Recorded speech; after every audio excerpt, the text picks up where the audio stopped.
Kita ke informasi selanjutnya, saudara. Satu unit rumah warga di Gampong Alobata, Kecamatan Taduraya, Nagan Raya, ludes terbakar. Hingga kini belum diketahui pasti penyebab kebakaran, beruntung tak ada korban jiwa dalam kejadian tersebut.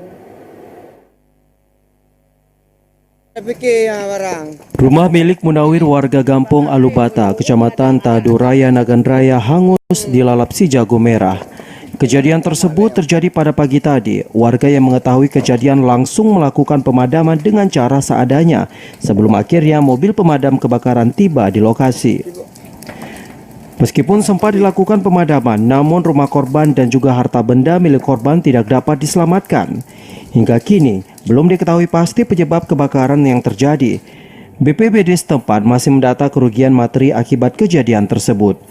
Menurut keterangan saksi, kebakaran terjadi dengan cepat sehingga menyulitkan proses pemadaman. Kejadian tersebut sempat membuat warga setempat panik. Dari Nagan Raya, Aziz Saputra, TVRI melaporkan.